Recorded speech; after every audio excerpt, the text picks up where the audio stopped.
ಇವತ್ತು ಬರ್ಲಿಕ್ಕೆ ಆಗಲ್ಲ ಎಂಬ ಸಂದೇಶ ಸಹ ನಮಗೆ ತಿಳಿಯಿತು. ಆದರೂ ಸುನ್ನಿ ಸಂಘಟನೆಗಳ ಒಕ್ಕೂಟವನ್ನು ಇವತ್ತು ಈ ಕಾರ್ಯಕ್ರಮದಿಂದ ನಾವು ತಿಳಿಯುತ್ತೇವೆ. ಈ ಕಾರ್ಯಕ್ರಮದಲ್ಲಿ ಪಾಲ್ಗೊಳ್ಳಿರುವ ಶ್ರೀ ಶ್ರೀ ಶ್ರೀ ವಿಶ್ವೇಶತೀರ್ಥ ಸ್ವಾಮೀಜಿಯವರಿಗೂ ಮತ್ತು ಈ ವೇದಿಕೆಯಲ್ಲಿದ್ದ ಎಲ್ಲ ಗಣ್ಯರಿಗೂ ಸಂತರಿಗೂ ನಾನು ನನ್ನ ಅಭಿನಂದನೆಗಳನ್ನು ಮತ್ತು ಅವರಲ್ಲಿರುವಂತ ನಮ್ಮ ಸಂತೋಷವನ್ನು ವ್ಯಕ್ತಪಡಿಸಲಿಕ್ಕೆ ಮತ್ತು ಕೆಲವು ವಿಚಾರಗಳು ನಿಮ್ಮ ಮುಂದಿಡಲಿಕ್ಕೆ ನಾನು ಪ್ರಯತ್ನ ಮಾಡ್ತೇನೆ. ಸನ್ಮಾನ್ಯರೇ, ಇವತ್ತಿನ ಈ ಕಾರ್ಯಕ್ರಮದಲ್ಲಿ ನಾವು ಇಷ್ಟ ತನಕ ಕೇಳಿದ್ದು, ನಾವೆಲ್ಲರೂ ವಿವಿಧ ಧರ್ಮಗಳಿಗೆ ಸೇರಿದರೂ ನಾವು ಒಬ್ಬರೇ ದೇವರ ಮಕ್ಕಳೆಂದು ನಾವು ಭಾವಿಸಿ ಜೀವಿಸಬೇಕು. ಕೇವಲ ಅದನ್ನು ಮನಸ್ಸಲ್ಲಿ ಮಾತ್ರ ನಾವು ಅರಿತುಕೊಳ್ಳುವುದು ಮಾತ್ರವಲ್ಲದೆ ನಾವು ನಮ್ಮ ದೈನಂದಿನ ಜೀವನದಲ್ಲಿ ಅದನ್ನು ಅಳವಡಿಸಲು ನಾವು ತುಂಬ ಪ್ರಯತ್ನವನ್ನು ನಾವು ಮಾಡಬೇಕು. ನಿಮಗೆ ಹಲವಾರು ಮಂದಿಗೆ ಒಂದು ಪ್ರಶ್ನೆ ಇರಬಹುದು. ಅದೇನಂತ ಹೇಳಿದರೆ, ಕ್ರೈಸ್ತ ಸಮಾಜವು ಏನನ್ನು ಪಾಲಿಸುತ್ತದೆ, ಆಚರಿಸುತ್ತದೆ ಮತ್ತು ತಮ್ಮ ಅನುಯಾಯಿಗಳಿಗೆ ಭಕ್ತಾದಿಗಳಿಗೆ ಏನು ಸಂದೇಶವನ್ನು ಕೊಡುತ್ತಾರೆ ಎಂಬುದು. ಪ್ರಭು ಕ್ರಿಸ್ತರ ಕಾಲದಲ್ಲೂ ಹಲವಾರು ಪ್ರಶ್ನೆಗಳು ಅವರಿಗೆ ಬಂದಿದ್ದವು.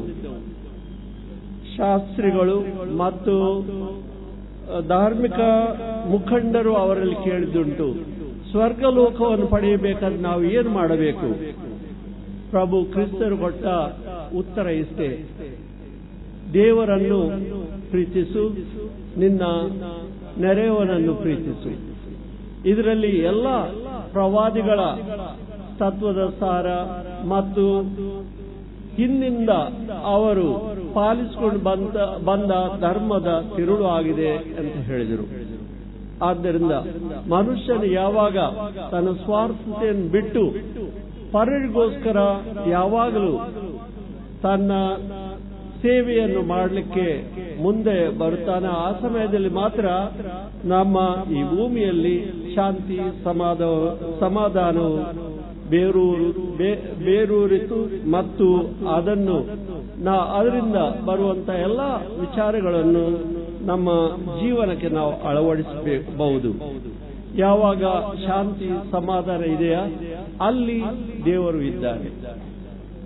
ಪ್ರಭು ಕ್ರಿಸ್ತರ ಒಬ್ಬ ಶಿಷ್ಯ ಹೀಗೆಂದು ಹೇಳ್ತಾರೆ: ನಾವು ಕಣ್ಣಿಗೆ ಕಾಣುವ ನಮ್ಮ ಸಹೋದರ ಸಹೋದರಿಯರನ್ನು ನಾವು ಪ್ರೀತಿಸದೆ ದ್ವೇಷ ಮಾಡಿ ಜೀವಿಸುವುದಾದ್ರೆ ಕಣ್ಣಿಗೆ ಕಾಣದ ದೇವರನ್ನು ನಾವು ಹೇಗೆ ಪ್ರೀತಿಸುವುದು ಮತ್ತು ಅವರನ್ನು ಆರಾಧಿಸುವುದು?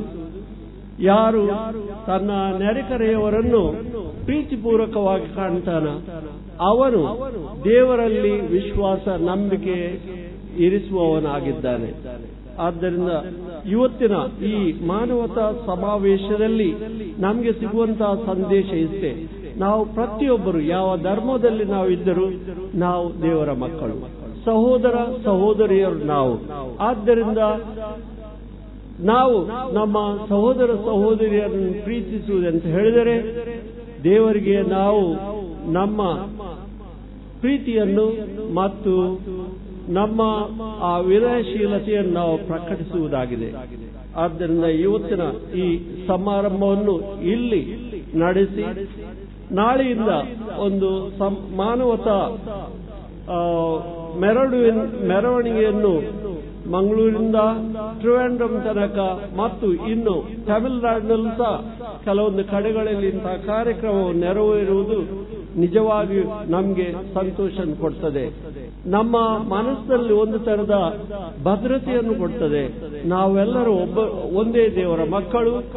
ನಮ್ಮ ಮುಖ್ಯ ಕೆಲಸ ಏನಂತ ಹೇಳಿದರೆ ಪರರನ್ನು ಪ್ರೀತಿಸುವುದರಿಂದ, ಪರರನ್ನು ಕ್ಷಮಿಸುವುದರಿಂದ ನಾವು ದೇವರ ಮಕ್ಕಳಾಗಿ ಜೀವಿಸಲು ನಮಗೆ ಸಾಧ್ಯವಾಗ್ತದೆ. ಇಂಥ ಕೊಡುಗೆಯನ್ನು ಭಗವಂತ ನಮಗೆಲ್ಲರಿಗೂ ದಯಪಾಲಿಸಲಿ ಎಂದು ಮತ್ತು ಈ ಸುನ್ನಿ ಸಂಘಟನೆಗಳ ಒಕ್ಕೂಟದಿಂದ ನಮ್ಮ ಸಮಾಜದಲ್ಲಿ, ನಮ್ಮ ರಾಜ್ಯದಲ್ಲಿ, ಇಡೀ ಭಾರತದಲ್ಲಿ ಪ್ರೀತಿಯ ಸಂದೇಶವು ಸಾರುವಂತಾಗಲಿ ಅಂತ ಹೇಳಿ ನನ್ನ ಮಾತುಗಳು ಕೊನೆಗಾಣಿಸುತ್ತೇನೆ. ನಿಮಗೆಲ್ಲರಿಗೂ ಶುಭವಾಗಲಿ.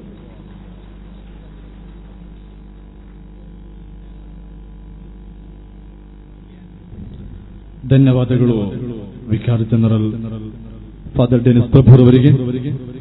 SSF ದಕ್ಷಿಣ ಭಾರತ ಸಮಿತಿಯ ಅಧ್ಯಕ್ಷರಾದ ಮೌಲಾನಾ MSM